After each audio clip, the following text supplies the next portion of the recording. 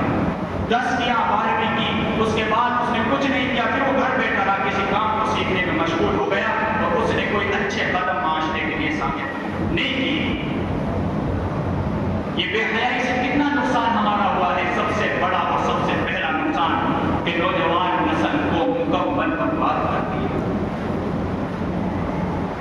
میں تمہیں ایک ایسی چیز بتلانے جا رہا ہوں کہ جس چیز سے تم واقف تو ہو لیکن سننے میں ذرا کان بھریں گے تمہارے. کانوں کو اس چیز کی غیرت گوارا نہیں کرے گی کہ تم اس چیز کو سنو, لیکن میں تمہیں الفاظ کے اندر, الفاظ کے لباس کے اندر اسے بیان کرتا ہوں کہ لوگ آج, نوجوان نسل آج اپنے اندر ایک ایسے عمل کو کر بیٹھی ہے کہ وہ فحشکاری موبائلوں سے اپنی جوانی کو, اپنی مردانگی کو مکمل ضائع کرتی ہے اس موبائل کے ذریعے. اس کی اصل وجہ کیا ہے؟ اس کی اصل وجہ یہ ہے کہ یہ لوگ ننگی تصاویر, برہنہ لڑکیوں کی چیزیں یا برہنہ لڑکیوں کی فوٹوز اپنے موبائلوں میں رکھتے ہیں, سرچ کرتے ہیں, دیکھتے ہیں اور پھر اسی چیز میں ملوث ہونے کے بعد پھر یہ خیال کرتے ہیں کہ ہمارے اوپر ظلم کیا جا رہا ہے, ہمارے معاشرے میں بیماری کیوں ہے, ہمارے معاشرے میں لوگ ایسے کیوں لگے ہوئے ہیں, ہمارے معاشرے میں لوگ کینہ کیوں کرتے ہیں, ہمارے معاشرے میں لوگ ایک دوسرے سے چڑھتے کیوں ہیں, ہمارے معاشرے میں ایک دوسرے کا احترام کیوں نہیں کرتے ہیں, ہمارے معاشروں میں علماء کا احترام کیوں نہیں کیا جاتا ہے. پھر یہ خیال لوگ کرتے ہیں. اس کی اصل وجہ یہ ہے کہ تم نے بنیاد کو ہلا کے رکھا ہے, بنیاد کو منہدم کر کے رکھا ہے, دماغ میں شیاطین کے خیالات کو پیوست کیا ہے, پیدا کیا ہے, اپنے اندر اخلاق کی کمی کی ہے, اپنے اندر تم نے شریعت کو اتارا نہیں, اللہ سے خوف کھایا نہیں, اللہ سے حیا رکھی نہیں. اے لوگوں سن لو, خدا کی قسم تمہیں سٹن کا سامنا کرنا پڑے گا اگر تم نے رب کا کہا نہیں مانا, اس نبی کی بات نہیں مانی جس نے 30 سالہ زندگی معاشرے بنانے میں, اسلامی معاشرہ سدھارنے میں, حیا کا پیکر بننے میں, کہ اللہ کے نبی صلی اللہ علیہ وسلم کے بارے میں انس کہتے ہیں کہ اللہ کے نبی کا حیا کا تقاضا یہ تھا کہ کواری لڑکی سے بھی زیادہ آپ حیا کرنے والے تھے. جس نبی کی حیا کا عالم یہ تھا, جس کی اتباع ہم کرتے ہیں, ہماری حیا کا عالم یہ ہے کہ ہمارے اندر تقوی کی حیا بالکل نہیں. گناہ کوئی کرتا ہے کرنے تو کوئی روکنے والا نہیں ہے, گالی کوئی دیتا ہے دینے تو کوئی روکنے والا نہیں ہے. خود اسے غیرت نہیں آتی, غیرت ایمانی ختم, پھر غیرت فطری کی ختم ہو جاتی ہے. اور آج ہم دیکھ رہے ہیں کہ ہمارے اندر سے ہماری نوجوان نسل, مرد و زن, مرد اور نوجوان نسل عورتوں سے یا اسی طرح مرد حضرات سے یہ غیرت بھی ختم ہو گئی. لوگ برہنہ رہنا بھی پسند کرتے ہیں, انہیں برہنہ رہنے میں کسی بھی طرح کی دشواری پیدا نہیں ہوتی. اب سمجھ میں نہیں آتا کہ کسے انسان کہا جائے, کسے جانور کہا جائے. وہ مذہب جس نے انسان کو الگ کیا, وہ مذہب جس نے حیوان کو الگ کیا, وہ مذہب کہ جس نے انسان کو تہذیب سکھائی دنیا میں جینے کی, تمدن بتلایا دنیا میں رہنے کا, باتیں سکھلائی دنیا میں چلنے کی, عورتوں کو بھی وہ چیزیں بیان کی, مردوں کو بھی وہ چیزیں بیان کی. اس لیے ہمارے لیے ضروری ہے اور